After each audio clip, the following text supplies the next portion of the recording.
السلام علیکم دوستوں، میں ہوں معظم فخر۔ چودھری نثار کو میدان میں ایک مرتبہ پھر اتارا جا رہا ہے۔ چودھری نثار کو میدان میں اتار رہی ہے اسٹیبلشمنٹ،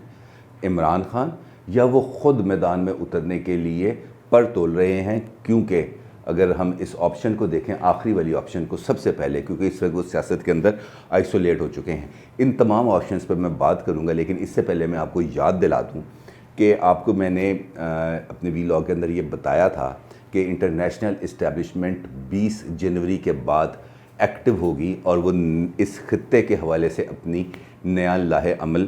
بنائے گی بھی اور اس کو امپلیمنٹ بھی کرے گی، کیونکہ بائیڈن اس وقت اب اقتدار میں آ چکے ہیں۔ 20 جنوری کو انہوں نے حلف لے لیا اور اس کے بعد انہوں نے اپنے کام کا آغاز کر دیا۔ پہلے دن ہی انہوں نے 15 ایگزیکٹو آرڈر جاری کیے، لیکن جو ہمارے لیے بات امپورٹنٹ ہے وہ یہ ہے کہ اس ریجن کے حوالے سے اب انہوں نے فوکس کرنا شروع کر دیا ہے۔ سب سے پہلے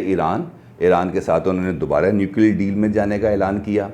اب افغانستان میں جو ان کا پیس پروسیس چل رہا تھا اس کو انہوں نے ری وزٹ کرنے کا اعلان کیا، جس کے ڈیفینیٹلی امپلیکیشنز پاکستان پر بھی آئیں گے۔ اور پاکستان کے حوالے سے ان کے جو سیکرٹری آف ڈیفنس ہیں نئے جو بنے ہیں لائڈ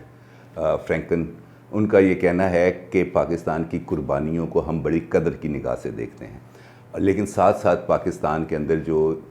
جمہوری آزادیاں اور انسانی حقوق کی جو خلاف ورزیاں ہیں، ہمیں اس پر بھی بڑی تشویش ہے۔ اور یہ بڑی امپورٹنٹ بات ہے، کیونکہ پاکستان کے اندر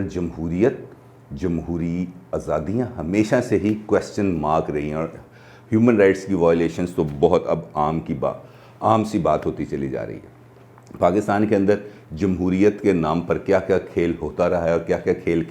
کھیلا جاتا رہا ہے، یہ تو آپ کو پتہ ہی ہے۔ حکومتیں بنائی جاتی ہیں، حکومتیں گرائی جاتی ہیں، ووٹ ڈالے کہیں جاتے ہیں، گنے کہیں جاتے ہیں، حکومت بنتی کہاں پہ ہے، گرتی کہاں پہ ہے، اس کی ایک پوری تاریخ ہے اور اس تاریخ سے صرف نظر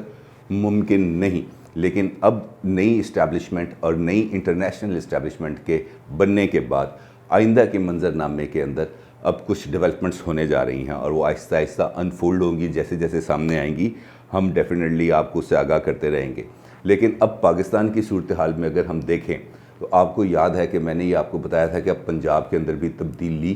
کے امکانات شروع ہو چکے ہیں، اور اب عثمان بزدار سے ہاتھ کے سر سے نا وہ دعاؤں والا ہاتھ، میرا خیال ہے کہ وہ پیچھے ہو گیا ہے۔ یہ اطلاعات آنے کے بعد اب یہ اطلاعات بھی ہیں کہ چودھری نثار جو 2.5 سال سے پنجاب اسمبلی کے رکن منتخب ہوئے ہیں، لیکن انہوں نے ابھی تک حلف نہیں اٹھایا۔ حلف نہ اٹھانے کی وجہ سے وہ ابھی تک ان کی سیٹ موجود ہے، اور اب یہ اطلاعات آ رہی ہیں کہ وہ حلف اٹھانے جا رہے ہیں۔ اور اس سلسلے میں یہ بھی بتایا جا رہا ہے کہ ان کے ساتھ اعلیٰ سطحی رابطے کیے گئے ہیں اسٹیبلشمنٹ کی جانب سے، کیونکہ وہ جیپ کے نشان پر الیکشن لڑے تھے، اور جیپ کے نشان پر الیکشن لڑ کے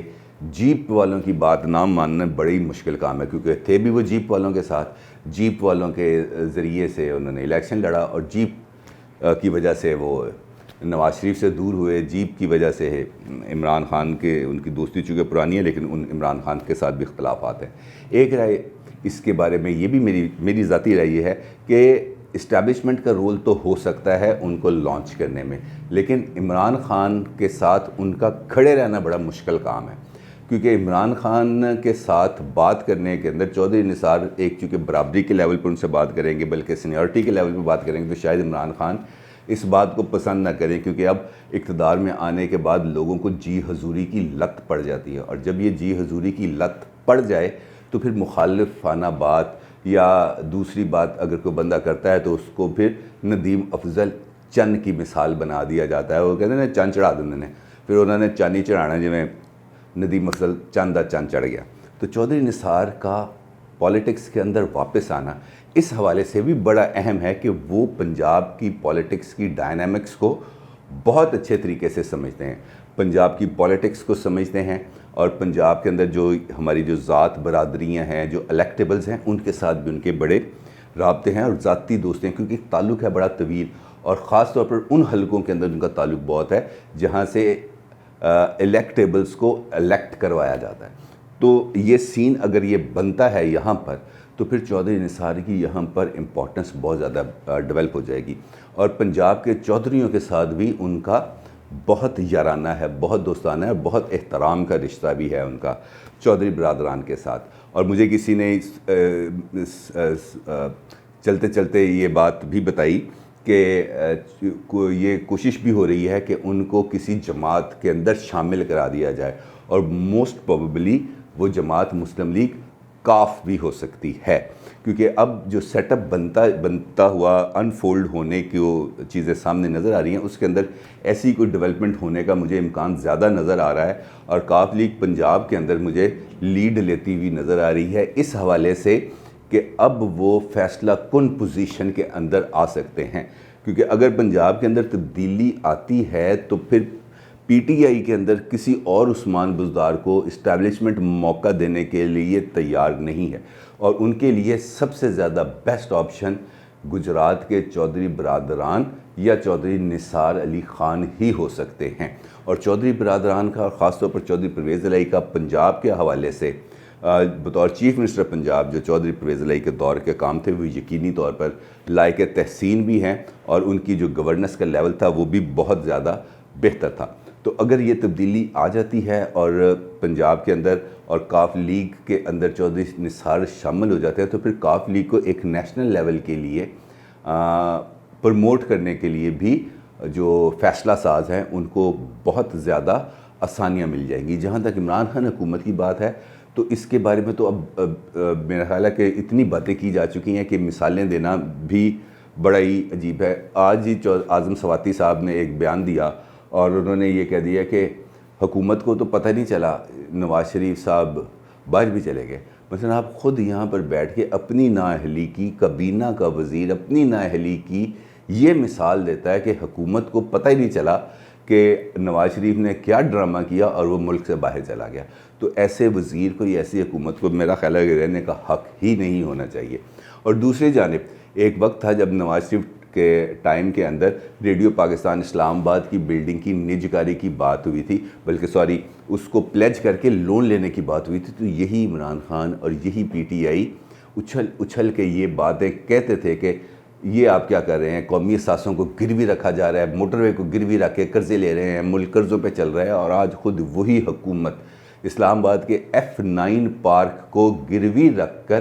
قرضہ لینے کے لیے پلان کر رہی ہے، اور یہ سمری منگل کو کابینہ کے اجلاس میں منظوری کے لیے پیش کی جائے گی۔ نہ صرف یہ بلکہ آپ کے علم میں شاید یہ بھی ہو کہ اسلام آباد ایئرپورٹ کو بھی گروی رکھ کر 500 ارب روپے وصول کیے جا چکے ہیں، اور اس کے ساتھ اگر F9 پارک کی بات اور ہے، اور اس کا جو 368 ایکڑ پر محیط ہے، یہ پارک اسلام آباد کا سب سے خوبصورت پارک مانا جاتا ہے، اگر اس کو گروی رکھ کے اور قرضے لینے ہیں تو آپ اندازہ لگا لیں کہ جب ہم اپوزیشن میں ہوتے ہیں تو ہمارے موقف کیا ہوتے ہیں، اور جب ہم حکومت میں ہوتے ہیں تو ہماری رائے کیا ہوتی ہے۔ لیکن پاکستان ہے، یہاں پہ سب کچھ چلتا ہے۔ چودھری نثار کو گھر بیٹھے ہوئے بلا کے اگر